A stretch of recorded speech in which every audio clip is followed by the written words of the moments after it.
오늘 제목은 아기 예수의 탄생이라는 제목으로 하나님 말씀을 전하겠습니다. 자, 여러분 오늘 본문을 보면은 우리 역사의 주인이 하나님이시라는 것을 우리가 다시 한번 볼 수 있는데요. 1절에서 3절 말씀 보니까 그때 가이사 아구스토가 영을 내려 천하로 다 호적하러 하였으니 이 호적은 굴에 녹아 수레와 총독이 되었을 때 처음 한 것이라.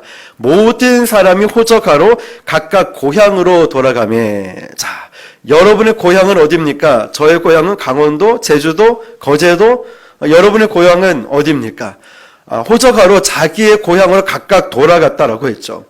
로마 황제 때 매 14년마다 한 번씩 식민지의 남자들을 자기 본향에 가서 그 고향으로 돌아가서 호적 등록을 다시 하게 명령했습니다. 그렇게 해서 인구 조사를 정확하게 하고 또 징집과 세금의 정확성을 위해서 본 고향으로 돌아가라고 했다는 거죠. 그러니까 유대 땅뿐만 아니라 전 로마 속국에 있는 남자들이 그날 한시에 모든 사람이 이동을 했다는 것입니다. 여러분, 우리나라의 설, 우리나라의 추석 때 민족 대이동이 있지 않습니까? 이것과는 전혀 비교할 수 없을 만큼의 완전히 이 나라가 난리법석이 된 거죠. 도로는 꽉꽉 들어찼었고요. 숙박소마다 인산인해로 이루어서 잠잘 곳, 머물 곳이 없을 정도로 완전 어수선한 상황이었다는 거죠. 그래서 이런 상황에 때문에 갈릴리 나사렛에서 살던 요셉이라는 사람은 전혀 갈 일이 없었던, 그것도 128km나 떨어진 어마무시한 먼 거리를 그 자기 고향 나사렛에서 베들레헴까지 가야만 했습니다. 어쩔 수 없이 가야 되는 상황이었죠. 그러니까 이 엄청난 남자들의 대이동이 아기 예수 구약 성경의 예언대로 베들레헴에서 태어나게 하려는 하나님의 섭리였다는 것이죠. 그래서 사람들이 누가 주인공이고 누가 엑스트라인지 천국 가봐야 한다라고 합니다. 왜냐하면 지금 우리 눈에 보이는 세상은 로마 황제가 주인공 같고, 우리나라는 청와대 대통령이 주인공 같고, 미국에는 백악관이 주인공 같고, 모든 것이 주인공 같아 보이지만 천국에 가보면은 그것이 아니었다는 사실을 알게 되죠. 그곳에 가보면 예수 믿는 사람이 주인공이고, 그곳에는 주님을 위해서 순교한 사람들, 주님을 위해서 헌신한 이 사람들이 엑스트라가 아니라 주인공이라는 걸 보게 됩니다. 예전에 개콘을 보니까 어떤 프로에서 막 그 주인공이 그 다른 밑에 있는 사람한테 이거 해 저거 해 시키고 막 때리기도 하고 이러면서 막 웃음을 주는 거예요. 근데 무대 조명이 꺼지니까 엑스트라로 있던 사람이 야, 아까 나한테 왜 이렇게 세게 때렸어? 너 나한테 감정 있는 거 아니야? 완전히 뒤바뀐다는 것이죠. 자, 여러분, 천국에 가보면은 진짜를 알 수 있다는 거예요. 여러분의 헌신과 여러분의 희생이 왜 나만 이뤘느냐라고 말하지만 천국에 가보면 우리의 귀한 헌신과 우리의 섬김과 예배가 하늘의 해같이 빛난다는 것이죠. 하나님은 하나님의 사람들을 위해서 모든 역사를 준비하고 계십니다. 하나님의 사람들이 사실은 주인공이라는 거죠. 저와 여러분, 이 모든 상황 가운데 하나님은 우리를 걸작품으로 만드시고 저와 여러분을 이곳의 주인공으로 세워주셨습니다. 아기 예수를 위해서 로마 황제가 존재했다는 겁니다. 그래서 이 모든 역사의 소용돌이가 아기 예수가 태어나기 위한 하나님의 각본이었다는 것이죠. 하나님께서 반드시 주도하고 계십니다. 그러므로 역사 속에서 혼란스러울수록 어떻게 해야 되냐면 성령으로 충만해야 됩니다.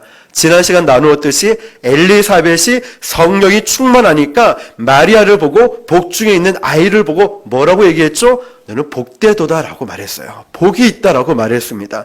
성령 충만한 사람은 이거 두렵지만 환경이 어렵지만 이 가운데 일하시는 하나님을 바라본다는 거예요. 그래서 혼란스러울수록 하나님께로 돌아와야 한다는 것입니다. 하나님 말씀을 꼭 붙들고 있으면 이 역사의 주인은 하나님이시라는 것, 역사를 주관하고 계시는 분은 하나님이시라는 걸 깨닫게 될 것입니다. 하나님 말씀을 붙들어야 돼요. 엉뚱한 거 붙들면은 우리는 넘어집니다. 엉뚱한 거 붙들면 쓰러지는 거예요. 그러나 하나님 말씀을 붙들면 모든 것이 하나님의 주권이라는 걸 알게 될 것입니다. 예수님께서는 아주 복잡하고 힘든 현실 가운데 태어나셨습니다. 5절에서 7절 보니까요. 그 약혼한 마리아와 함께 호적하러 올라가니 마리아가 이미 잉태하였더라. 거기 있을 그때에 해산할 날이 차서 첫 아들을 낳아 강보로 싸서 구유에 누였으니 이는 여관에 있을 곳이 없음이로라. 아멘. 전 세계를 통치하던 이 로마가 그 많고 많은 곳들 중에서 가장 작은 팔레스타인, 그것도 가장 작은 베들레헴, 그것도 가장 낮은 허름한 마구간에서 예수님이 목수의 아들로 여행 중에 태어나셨습니다. 사람들은 다 자기가 태어난 환경을 탓하죠. 청년들이 요즘 가장 많이 하는 말이 뭔지 아십니까? 내가 부모를 좀 잘 만났으면, 제가 조금만 좋은 환경에 태어났으면, 심지어는 우리 아들조차도 초등학교, 중학교 되는 이 쫓겨난 애들조차도 엄마 아빠가 돈이라도 많았으면, 집이라도 좀 좋은 곳에 살았으면, 이러면서 탓해가면서 저보고 일하러 가라고 합니다. 집에만 있지 말고 돈 좀 벌어 오라고 합니다. 아빠 알바 좀 하고 돈 좀 벌어 오라고 막 그럽니다. 얼마나 이 마음이 아프겠습니까? 그러면서 괘씸한 거예요. 자, 어쨌든 요즘 사람들은 부모 탓을 하고 환경 탓을 합니다. 그러면 나는 훨씬 더 좋은 환경에 살 거라고 얘기를 하죠. 그러나 자기가 좋지 않은 환경에서 태어났다고 말하는 사람들 중에서도 잘 보면 예수님처럼 좋지 않은 환경에서 태어난 사람은 없을 겁니다. 예수님이 태어난 장소도 장소지만 환경도 환경이지만 지금 이 상황이 얼마나 복잡 미묘한 상황인지 아십니까? 우리는 지난 2000년 전에 구세주가 태어나게 하려는 이 모든 각본을 성경을 통해 보았기 때문에 알고 있습니다. 그렇지만 당사자인 요셉과 마리아 한번 생각해 보십시오. 얼마나 마리아는 두려웠겠습니까? 15세 처녀가 임신을 했다는 사실. 요셉도 사랑하는 여자가 갑자기 임신을 했다니 동침한 적도 없는데 얼마나 무섭고 두려운 마음이 있었겠습니까? 뿐만 아니라 14년마다 한 번씩 내려지는 호정 명령이 하필 지금 떨어졌다는 거예요. 잘 생각해 보세요. 아니 지금 임신하기 전이나 임신한 후에나 이 호정 명령이 떨어지면 괜찮은데 해산기가 차서 잉태할 날이 다가오는 그때 호정 명령이 떨어졌어요. 14년 만에 한 번 있는. 지금 마리아가 태산같이 배가 불러온 상황에 왜 하필 지금이냐라는 거죠. 우리도 그런 생각하지 않습니까? 하나님 왜 하필 이때 이런 코로나 바이러스가 오고 왜 하필 내 사업이 어렵고 왜 하필 우리 가정이 어렵고 왜 하필 내가 힘든 일을 겪어야 됩니까? 왜 하필 지금입니까? 요셉이 왜 하필이면 그 먼 거리를 남자 혼자도 가야 되는 이런 상황에 배부른 약혼녀까지 데려가야 됩니까? 이런 생각하지 않았겠습니까? 그는 약혼한 몸으로서 임신을 하고 있었기 때문에 마리아를 두고 가면은 사람들이 수근수근하는 거예요. 저 요셉과 동침한 적이 없는데 임신을 한 거 아니야? 저 다른 남자가 있는 거 아니야? 불륜을 저지른 거 아니야? 이런 수근수근 거리는 목소리 때문에 마리아가 고통을 겪고 힘들어할 걸 아는 이런 요셉이었어요. 마리아를 책임져야 되니까. 여러분, 그래서 요셉이 마리아를 두고 가지 않았어요. 온 동네 사람들의 조롱거리가 될까 봐. 마리아가 정신적인 이 스트레스를 이길 수 없는 걸 알기 때문에 요셉은 마리아를 책임져야 되기 때문에 128km나 되는, 여기서 거의 한 대전까지 가야 되는 그런 먼 거리를 이 해산기가 있는 마리아를 데리고 갔다는 거예요. 얼마나 멋집니까? 그래서 요셉이 마리아를 데리고 간 거죠. 여행 갈 때 기차나 비행기로 가는 것도 아니라 걸어가는 거죠. 그 먼 거리를 어쩌면 운 좋으면 낙타를 타고 갈 수도 있었겠죠. 그 먼 거리를 걸어서 간다는 게, 임신한 여자를 데려간다는 게 쉬운 일이겠습니까? 여러분, 이 아내를 데리고 인산 일을 이루어서 숙박업소를 찾아갑니다. 여관을 찾았지만 도저히 찾을 수가 없는 거예요. 베들레헴까지 가는 길도 힘들었는데 그곳에 도착해서 보니까 인산 이내로 이룬 이 상황들 때문에 너무나 힘든 상황이 된 거죠. 요셉과 마리아는 어떤 생각이 들었을까요? 이게 뭐지? 하나님, 이게 뭡니까? 나 성령으로 잉태됐잖아요. 하나님 나와 함께 하시잖아요. 그러면 성령께서 제가 가는 길마다 쫙 도로가 펼쳐지든, 가는 곳에 멋진 호텔이 준비되어 있든, 리무진을 딱 보내주든, 가자마자 어서 오십시오 이러면서, 아니 모든 환경이 열려야 되는 거 아니에요? 하나님 믿고 있잖아요. 성령의 잉태함을 받았잖아요. 여러분, 이런 축복으로 태어난 아이인데 이런 환경이 무슨 일입니까? 길은 복잡하고 더 사람들은 많고 잘 자리도 없고, 이게 어떻게 된 현실입니까? 마치 우리처럼 말이죠. 하나님을 믿기 시작하면은 탄탄대로가 쫙 열려야 되는데 갑자기 생각지도 못한 어려움들이 다가올 때 하나님 이거 어떻게 된 일이죠? 저도 그랬거든요. 2000년도에 군대를 제대하고 10월 2일 날 거제도에 1박 2일로 전도 여행을 가기로 하고 저는 교수님하고 열심히 벤처를 창업하고서 이제 일을 하고 있다가 새벽 2시 반에 자취하고 있는 집으로 내려가는 길에 커브길인데 커브를 틀려고 하는데 사고 날 것 같다는 직감이 오더라고요. 마주오는 차가 음주운전차가 중앙선을 넘어서 저를 팍 박아버리는 거야, 차를. 완전 본네트부터 다 찌그러지고 난리가 났죠. 근데 순간 정신을 잃기 전에 제일 먼저 드는 게 이거예요. 하나님, 저 살아난다면서요. 하나님, 그리고 저 하나님 잘 믿잖아요. 그리고 10월 3일 날 거제도에 전도 여행 가기로 돼 있었잖아요. 이게 뭐죠? 하나님을 사랑하는 아들을 왜 사고나게 만들고 전도하러 가는, 하나님이 가장 기뻐하는 일 전도하러 가는데 왜 제가 사고가 나야 되죠? 아픈 것보다, 사고 난 것보다 이게 너무 충격적인 거예요. 그때 깨달았죠. 그 아픔을 통하여서 겸손해야 된다는 것, 낮아져야 된다는 것. 하나님의 사람도 사고 날 수 있지만 그럴수록 하나님을 의지할 수밖에 없는 여러 가지를 깨닫게 되었다는 거죠. 그러므로 사랑하는 성도 여러분, 가는 길이 험하고 멀고 힘들지라도 절망하지 마십시오. 하나님은 반드시 하나님의 뜻을 이루실 것입니다. 6절 7절 보면 거기 있을 그때에 해산할 날이 차서 첫 아들을 낳아 강보로 싸서 구유에 뉘었으니 이는 여관에 있을 곳이 없음이니라. 간신히 베들레헴에 도착했습니다. 그런데 거기 가니까 반겨주는 사람이 한 사람도 없는 거예요. 마리아와 요셉 입장에서는 당황스러웠을 거예요. 근데 여관마다 꽉 차 있어서 10,000원인 거죠. 잘 자리가 머물 곳이 하나도 없었습니다. 물론 그때나 지금이나 사람 사는 곳이니까 웃돈을 주면은 방이라도 얻을 수 있었겠죠. 어쩌면 지금도 5명 이하로 이렇게 하니까 6명, 7명 넘어가는데 그냥 5명으로 서줄라고 살짝 뒤에서 들어간다는 기사가 나오더라고요.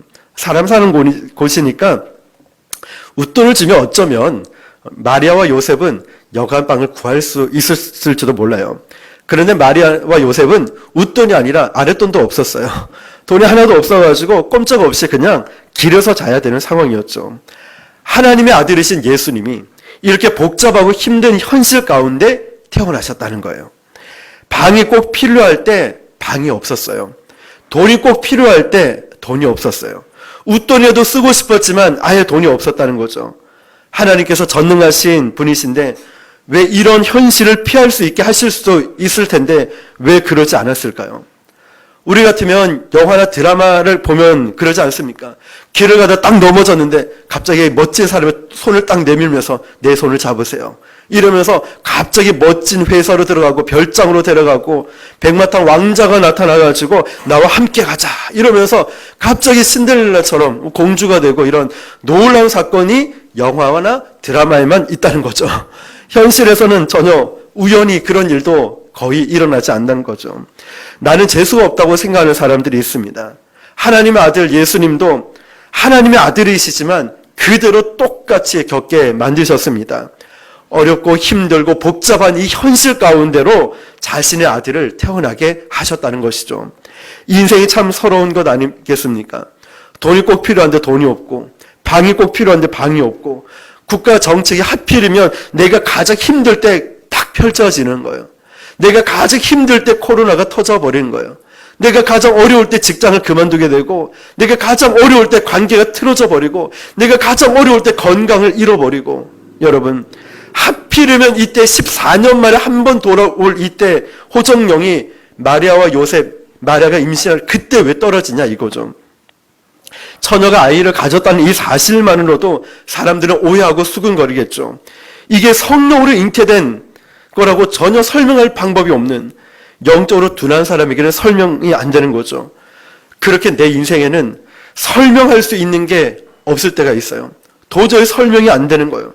답답한 거예요, 혼자. 어디 말은 못하고. 그러나 이걸 겪어내야 되는 건 이런 복잡한 상황 속으로 하나님의 아들 예수 그리스도가 태어나셨다는 것입니다. 예수님의 탄생은 하늘에서 땅으로 추락하는 거였어요. 여러분 그게 어려운 거예요. 하늘에서 이 땅으로 오는 건 잘 생각해 보십시오. 사람들이 못 살다가 잘 사는 건 쉽습니다. 좋습니다. 작은 차 타다가 큰 차 타는 거 좋아요. 작은 집 살다가 큰 집에 사는 거 좋다고요. 그런데 잘 살다가 못 살면 어려워요.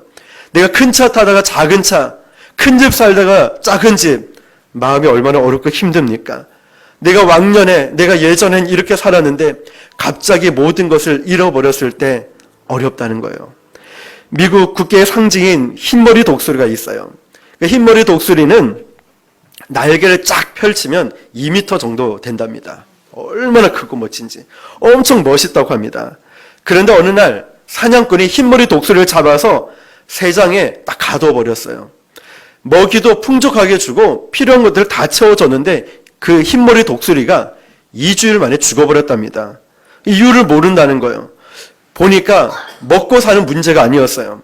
흰머리 독수리는 창공을 향해 쫙 펼쳐 날아가야 되는데 이 독수리의 영광을 빼앗아 버리니까 2주 만에 죽어버렸다는 것이죠. 하늘과 땅을 다스리는 예수 그리스도께서 이 좁디 좁은 세상으로 오셔서 더 좁고 좁은 말 구유의 한 아기로 태어났다는 것, 이 상상을 초월하는 것 아니겠습니까? 필립 얀시의 책 보면 이런 책 제목이 있어요. 하나님 저에게 왜 그러세요? 하나님 저에게 왜 이러세요? 라는 책 제목이 있습니다. 마치 정말 우리에게 와닿지 않습니까? 하나님 제가 뭘 잘못했죠? 하나님 저에게 왜 이러세요? 라는 책 제목이 있어요. 너무 힘드니까 저절로 이 말이 나오는 거예요. 하나님 저에게 왜 이러십니까? 이런 거 말이죠. 하나님이 저와 여러분의 인생을 모른다고 생각하지 마십시오. 예수님은 가장 복잡하고 힘든 현실 가운데 태어나신 분이셨습니다. 그렇기 때문에 주님은 저와 여러분의 작은 신음에도 응답하시는 분이셔요. 가장 낮고 천한 모습으로 오시면서 우리의 고통을 직접 경험하신 분이세요. 우리가 얼마나 외로운지, 얼마나 쓸쓸하고 고독한지, 얼마나 고통 가운데 좌절하고 있는지 우리 주님은 너무나 잘 알고 계십니다. 히브리서 2장 18절에 그가 시험을 받아 고난을 당하였은즉 시험 받는 자들을 능히 도우실 수 있느니라. 아멘. 여러분 시험 당하고 고통스러울 때 하나님이 능히 여러분을 도우실 수 있다는 사실을 믿으시길 바랍니다. 마리아가 그 말씀을 믿었을 때 마리아에게 복이 됐다고 했어요. 마리아는 입으로 선포했습니다. 예수님 탄생을 선포하고 그 말씀이 나에게 이루어질 것을 저는 믿습니다. 선포했다는 거예요. 우리 입술의 고백이 중요해요. 나는 안 됩니다. 나는 못합니다. 할 수 없습니다. 아니에요. 그러면 안 돼요. 하나님이 나와 함께 하시면 나는 모든 것을 할 수 있습니다. 내게 능력 주는 자 안에서 내가 모든 것을 할 수 있습니다. 이런 믿음을 선포하는 거예요. 그러면 그런 사람들은 기도하면서 방법을 찾아요. 안 된다 못하는 사람은 끝까지 못한다니까요. 예수님은 하늘에서 땅으로 추락하는 이 엄청난 겸손과 사랑이 담겨 있습니다. 추락할 수 있다는 것은요, 사랑 때문이에요. 우리가 자녀를 위해서 아낌없는 헌신과 희생을 할 수 있다는 것, 사랑 때문이에요. 그 사랑 때문에 기꺼이 낮아지는 거예요. 우리 자식이 아픈 것보다 부모가 아픈 게 낫고, 우리 자식이 고통당하는 것보다 내가 고통당하는 게 낫다. 왜 그럴까요? 사랑 때문이죠. 사랑. 하나님도 우리를 사랑하시기 때문에 독생자 아들 예수님을 이 땅에 보내주신 것입니다. 누군가를 정말 사랑한다면 떨어질 수 있어야 돼요. 그 사람을 위해서 얼마나 희생할 수 있는가? 그게 진짜 사랑의 무게를 보여줍니다. 내가 사랑하는 그 사람을 위해서 얼마나 떨어지고 희생하고 섬기고 낮아질 수 있는가가 바로 사랑의 무게를 보여주는 거예요. 우리 하나님은 저와 여러분을 사랑하시는 그 무게를 어디에서 보여주셨습니까? 십자가에서 보여주신 거예요. 죽기까지 사랑하는 건 그 사랑을 확증해 보여주셨다는 거예요. 우리가 아무리 사랑한다는 말만 해도 뭐합니까? 그 무게를 어떻게 알 수 있을까요? 이 사랑하는 자를 위해 희생하고 헌신하고 참고 인내하는 모습 말이죠. 왕자가 시골 처녀를 사랑하려면 왕자의 자리를 버려야 그 시골 처녀를 사랑할 수 있겠죠. 나이아가라 폭포가 장관인 것은 왜 그럴까요? 물이 아래로 떨어지기 때문에 이 나이아가라 폭포가 장관이 되고 멋있는 폭포가 되는 거예요. 위에서 아래로 떨어질 때. 위에서 아래로 떨어지지 않는 폭포가 이게 폭포겠습니까? 세상적인 야심을 가진 자들은 더 높이 올라가지 못해서 안달이죠. 그런데 하나님의 아들만은 추락하셨어요. 떨어지셨다고요. 가장 낮은 곳으로. 이것이 세상 사람 또 하나님의 아들의 사랑의 다른 점인 거예요. 세상에서의 사랑은 무조건 올라가야지, 높아져야지. 하나님의 아들의 사랑은 낮아져야지. 더 낮아져야지. 요한복음 3장 16절 아시죠? 하나님의 세상을 이처럼 사랑하사 독생자를 주셨으니 이는 그를 믿는 자마다 멸망하지 않고 영생을 얻게 하려 하심이라. 우리가 9시 뉴스를 보면 일주일 내내 뉴스를 보는 게 뭡니까? 온갖 폭력과 음란과 거짓 혼란으로 가득 찬 세상, 하나님의 아들이신 예수님이 목숨과도 바꿀 수 있는 과연 그런 세상일까요? 전혀 그렇지가 않습니다. 전혀 가치가 없는 세상이지만 하나님의 아들이 이 하나님을 사랑하셨기 때문에, 이 세상을 사랑하셨기 때문에 도저히 저 자신만 봐도, 여러분을 봐도 사랑할 조건이 없음에도 불구하고 여러분 하나님을 사랑하셔서, 끝까지 사랑하셔서 아들을 이 땅에 보내주신 것입니다. 오늘 세상에 정말 지쳐있는 분들이 계신다면, 자존감이 땅에 떨어진 분들이 계신다면, 그래도 여러분을 위해서, 저를 위해서 하나님의 아들이 목숨 갈 가치가 있다 생각하고 십자가에서 목숨을 바쳤다는 것을 묵상할 수 있길 바랍니다. 사람들이 가장 많이 부르는 크리스마스 캐롤 중에 고요한 밤, 거룩한 밤 있죠. 예전에 저는 어렸을 때 이렇게 불렀어요. 고요한 밤, 거룩한 밤을 애들이 맛있는 밤, 뜨거운 밤, 배고플 때 먹는 밤. 옛날에 참 그렇게 웃으면서 불렀던 기억이 있어요. 요즘 애들은 잘 모를 수도 있겠죠. 고요한 밤, 거룩한 밤. 우리는 하나님의 아들의 탄생이 이 고요함 속에 담긴 위대함을 봐야 됩니다. 세상의 제왕이 영국의 황태자가 태어나면 어떻습니까? 전 세계 매스컴에서 황태자가, 왕자가 태어났다고 뉴스에서 앞다투어 다루지 않습니까? 그런데 예수님이 태어났을 때는 아무도 몰랐습니다. 그렇다고 해서 위대함이 격화되는 건 아니었겠죠. 예수님은 조용하게 오셨습니다. 눈은 조용하게 내리죠. 그렇지만 소리 없이 내리는 눈은 온 세상을 아름답게 만듭니다. 나뭇가지에 쌓인 눈은 나뭇가지를 꺾어버리죠. 진짜 위대한 것은 조용히 이루어집니다. 예수님은 소리가 나지 않아요. 그렇다고 용각사는 아닙니다. 예수님은 소리가 나지 않아요. 해가 뜨고 지는 것, 계절이 바뀌는 것 다 소리 없이 이루어지죠. 그것이 우주의 리듬에 맞춰서 이루어지는 거예요. 그런데 죄로 가득 찬 인간들의 특징이 뭡니까? 쓸데없는 소리를 너무 많이 냅니다. 내가 낸데, 내가 위대하다, 내 권력, 내 힘, 내 자랑, 내가 이만큼 열심히 했다. 자꾸 내 소리를 내고 나를 나타내려고 그럽니다. 소리가 너무너무 많다는 거예요. 소리가. 인간의 문명을 항상 소음공해를 만듭니다. 우리가 만들어 놓은 음악, 언어, 기계들은 다 영혼을 파괴하는 소리들이 너무나 많습니다. 그래서 암이나 어떤 큰 병에 걸린 그런 분들은 자연으로 돌아가는 경우가 많습니다. 인간의 소리를 다 죽여야 되니까요. 영적으로 성숙하지 못한 사람들의 특징은 말이 많다는 거예요. 그것도 대부분 건설적이지 않은 말을, 세상 냄새를 풍기는 말들을 합니다. 교회 안에서도 말이죠. 상처를 주는 일들, 다들 옛사람이 살아있어서 그렇습니다. 그래서 영적 훈련의 기본은 침묵입니다. 침묵. 우리가 영성이 되지 않는다면 우리는 침묵을 해도 반은 갈 수 있는 거예요. 아기 예수의 조용한 탄생처럼 우리는 하나님의 거룩한 침묵을 묵상해야만 합니다. 그 침묵을 연습해야 됩니다. 하나님께서 세상을 조용히 축복하시고 조용히 인도하고 계십니다. 조용하지만 그 능력은 파워풀한 거죠. 여러분, 그런데 아기 예수를 세상에 보내신 하나님께서 첫 증인으로 선택한 사람이 굉장히 흥미롭습니다. 그 첫 증인을 누굴 선택했을까요? 목자들이었다는 거죠. 베들레헴에 태어난 아기 예수는 당시 유대인들이나 이방신들을 섬기게 하는 신들과는 상상도 못할 일이었어요. 그 당시를 보면요, 무슬람들은 기도할 때 이마가 땅에 닿도록 엎드려서 기도를 합니다. 무슬림. 힌두교는 신들에게 당할까봐 벌벌 두려워 떨면서 희생 제물을 드렸어요. 율법시대 구약의 이스라엘 백성들도 그랬습니다. 제사장들이 대신 들어가라 했죠. 성막에 하나님을 만나면 죽을까봐. 이처럼 신이라는 것은 인간의 공포 대상이었습니다. 이걸 깨버린 것이 바로 아기 예수님이셨어요. 말 구유에 누이시고 새근새근 자고 있는 아기 예수를 누가 두려워하겠습니까? 그 아기 아기의 탄생을 이제는 누구나 다가설 수 있는 바로 하나님의 상징이었던 거죠. 8절 9절 보니까요.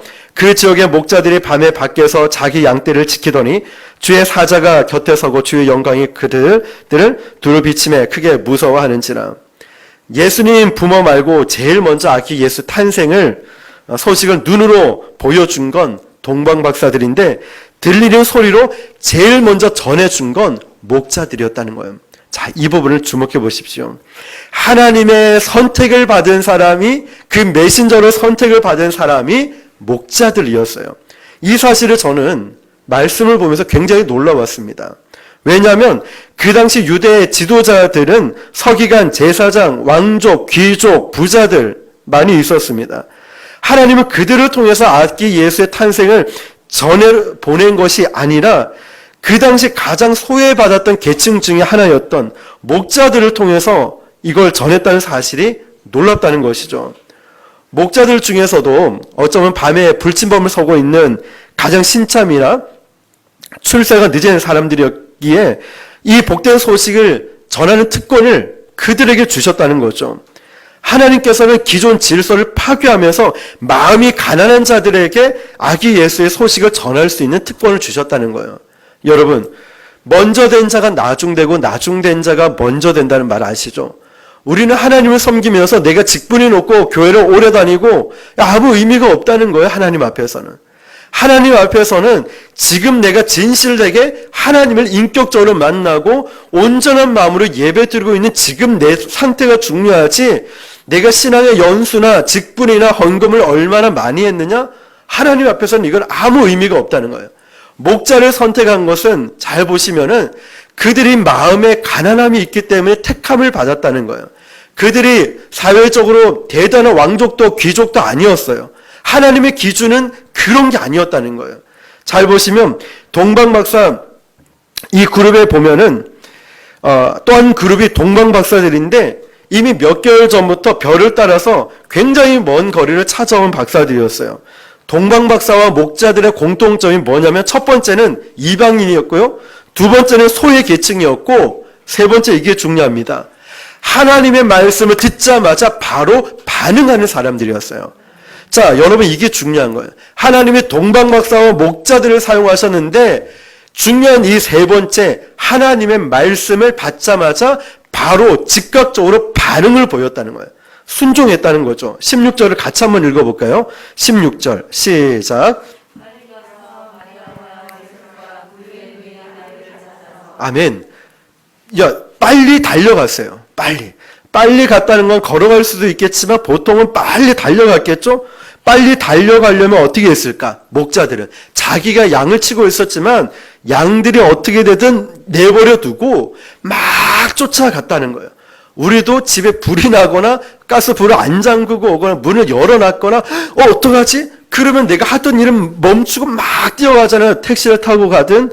마찬가지로 지금 자기 양들을 다 버리고 누가 물어가도 양들을 어떻게 공격해도 어쩔 수 없는 거예요. 목동들에겐 지금 하나님의 메시지가 너무너무 귀해가지고 그 대가를 치르는 것이 이런 것들은 크게 중요하지 않았어요. 지금 이 목자들에게 제일 중요한 건 하나님 말씀이었기 때문에 빨리 순종했다는 사실이에요. 이게 너무 중요하죠. 그런데 잘 생각해보면 이게 또 어려운 부분 아니겠습니까? 마태복음에 보면요, 동방박사들이 아기 예수를 찾아서 예루살렘으로 들어옵니다. 자, 예루살렘에 딱 들어와서 사람들에게 정확하게 아기 예수가 날 곳이 어딥니까? 라고 물어보는 장면이 있어요. 헤롯의 왕궁에서. 그랬더니 성경 전문가들이 나와서 구약 성경에 보니까 베들레헴에 아기 예수가 태어납니다. 이런 얘기를 해준 거예요. 해줬어요. 그런데 동방박사들은 알겠습니다. 이렇게 하고 길을 떠나서 베들레헴으로 갔지만 헤롯 왕궁에 있는 그 신학자들과 사람들은 알고 있었지만 안 갔다는 사실이에요. 이게 중요한 거예요. 알고 있지만 순종하지 않아. 알고 있지만 용서하지 않아. 알고 있지만 사랑하지 않고 말씀 보지 않고 기도하지 않고 알고는 있지만 아무것도 안 한다는 거예요. 동방박사들은 물어보고 베들레헴이라는 얘기를 듣고 바로 즉각적인 순종과 반응을 보였다는 거예요. 여러분은 어떻습니까? 가르쳐준 지들은 안 가고 가르침을 받은 이 사람들은 움직이고 있고, 가르침을 받고 알고 있는 여러분들은 안 하고, 저와 여러분은 움직이지 않고 다른 사람들은 순종해 가고 있다는 사실을 말이죠. 율법학자, 서기관들은 알면서도 반응하지 않았다는 거예요. 그래서 하나님이 처음부터 이들에게 말씀하지 않아요. 왜? 말해봤자 순종하지 않으니까. 여러분, 하나님의 음성을 듣기를 원하십니까? 가난하고 겸손한 마음을 가지십시오. 주님이 나에게 말씀하실 때 복 받는다, 잘 된다, 이것만 바라지 말고, 어려울 거야, 힘들 거야, 그렇지만 이길 끝에는 내가 너와 함께하고 가는 과정 가운데 내가 너를 지켜줄 거야, 이 약속을 믿어야 되는데, 환경이 어려우면 멈춰버리고 후퇴해버리고 돌아가버리고 이러니 어찌 하나님이 말씀해 주시겠습니까? 하나님 말씀 들으면 힘들어도 어려워도 그걸 뚫고 전진해 가야 되는데, 이걸 하지 않으니 어찌 우리에게 하나님이 말씀하시겠습니까? 여러분, 제가 하나님이라도 말 듣고 무시하는 사람한테는 말 안 할 것 같아요. 저도 몇 번 말하다가 말 안 들으면 말을 안 하게 되더라고요. 해봤자 소용이 없으니까. 하물며 저와 여러분이 들을 자세가 안 되어 있고 내가 좋아하는 것만 골라서 듣는다면 어찌 하나님이 말씀하실까요? 어찌 하나님이 여러분을 가르쳐주고 인도해 주실까요? 어차피 네가 좋아하는 것만 들을 거잖아. 축복의 말씀만 들을 거잖아. 너를 책망하고 너에게 가르쳐 주려는 말씀 안 들을 거잖아. 말할 이유가 없다는 거죠. 근데 말을 줄 때마다 그 말에 순종하는 사람은 하나님이 계속 말씀해 주시는 거예요. 그 말이 환경과 상관없이, 힘든 것과 어려운 것과 상관없이, 아멘, 힘들지만 주님 순종합니다, 어렵지만 제가 순종합니다, 이런 사람은 계속 하나님이 말씀해 주시는 거예요. 하나님이 계속 음성을 들려주시고 갈 길을 알려주시는 거예요. 우리도 그렇지 않습니까? 자녀들에게도 말 잘 듣고 순종하는 아이에게는 이거 하면 그 다음에 이거 해봐, 다음에 이거 해봐. 여러분, 그래서 하나님의 목자들과 동방 박사들을 선택하신 거예요. 그들은 말씀에 반응하는 사람들이니까, 말씀에 순종하는 자니까 하나님이 그들에게 말씀하시는 거예요. 우리도 하나님 말씀에 반응할 수 있게 축복합니다. 하나님 말씀에 순종하십시오.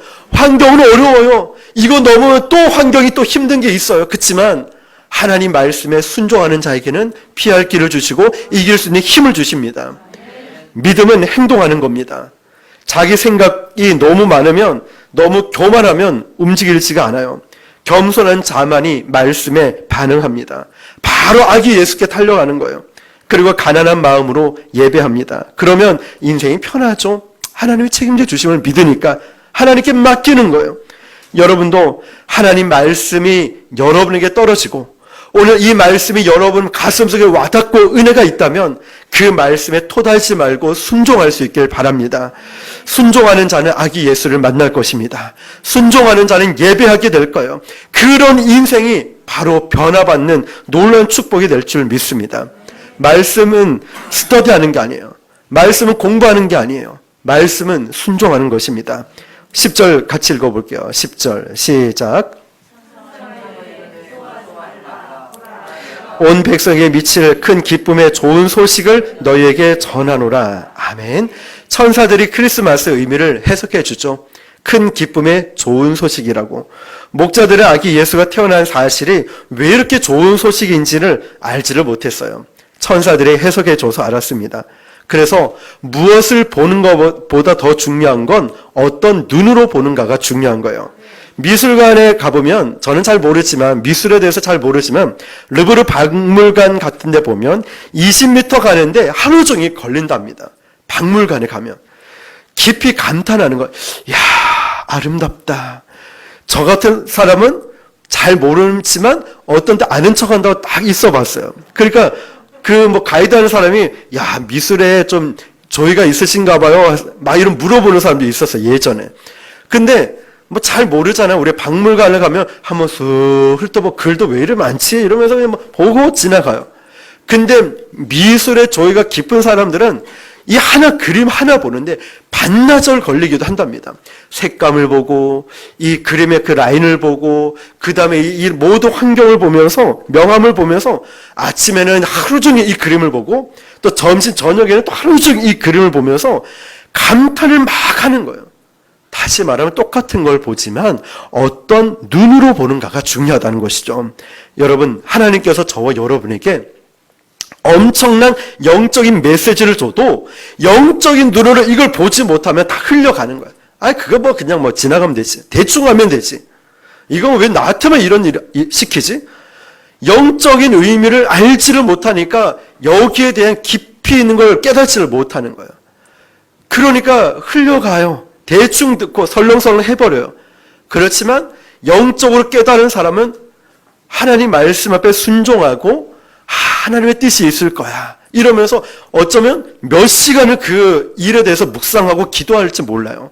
어쩌면 몇 날, 며칠, 몇 년이 지나도 약속의 말씀을 붙들고 갈렙과 여호수아처럼 끝까지 40년을 기다리고 있을지도 몰라요. 영적인 일이기 때문이죠. 그래서 목동들에게 천사가 말해주는 거예요. 오늘날은 성령께서 우리에게 영적인 사건을 설명해 주십니다. 하나님의 사건을 인간적인 시각으로 해석하면 시험 들고 성령의 역사를 들으면은 우리는 믿음으로 순종하게 될 것입니다. 그래서 여러분 기억하십시오. 인간적 눈으로 모든 걸 판단하고 해석하지 마십시오. 문제를 자꾸만 바라보지 말고 하나님을 바라보시길 바랍니다. 성령의 설명을 들으면 성령 충만해집니다. 그래서 우리가 항상 기도 가운데 있어야 돼요. 기도 가운데 있으니까 이 모든 게 영적으로 해석이 되는 거예요. 영적으로. 힘들고 혼란스러울 때 여러분 사람과의 대화를 끊고 기도의 자리에 가십시오. 성령께서 영적으로 그 모든 걸 해석해 주실 것입니다. 11절 보니까 오늘 다윗의 동네에 너희를 위하여 구주가 나셨으니 곧 그리스도 주시니라. 아멘. 이것은 남의 이야기가 아니라 너의 이야기, 나의 이야기란 거죠. 너희를 위하여 구주가 나셨으니, 나를 위하여 구주가 나셨으니, 성령께서 항상 말씀하시는 것은 남의 메시지가 아니라 나의 메시지라는 거죠. 바로 저와 여러분을 위해서 주시는 메시지입니다. 너희를 위하여.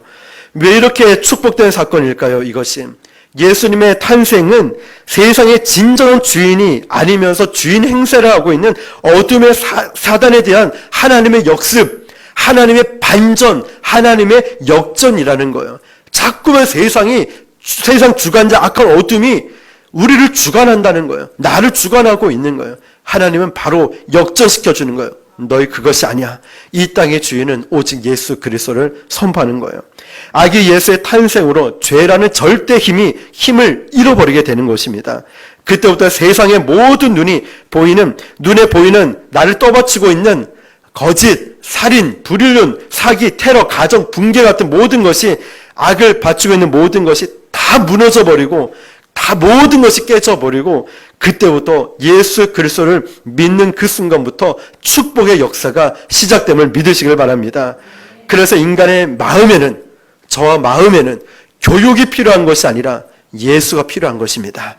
저와 여러분에게는 어떤 사람이 필요한 것이 아니라 예수님이 필요한 거예요.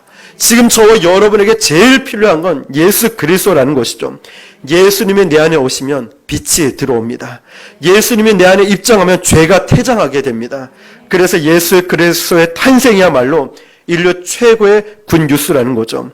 이제 21절 보면 할례할 8일이 되매 그 이름을 예수라 하니 곧 잉태하기 전에 천사가 일컬음 바라. 아멘. 예수라는 이름은 자기 백성을 자기들의 죄에서 구원할 자라는 뜻입니다. 어떤 인간도 해결할 수 없는 문제가 바로 죄의 문제겠죠. 그 죄의 문제를 우리 예수 그리스도가 해결해 주셨습니다. 어떻게 해결하셨습니까? 십자가에서 죽음으로 해결하셨습니다. 그래서 여러분 우리가 크리스마스를 생각할 때 구유에 누워있는 아기 예수 말고 그 말구에 누워 잠들고 있는 아기 예수를 보면서 우리는 33년 후에 십자가에서 우리 죄를 지고 돌아가실 예수님의 모습과 함께 봐야 됩니다.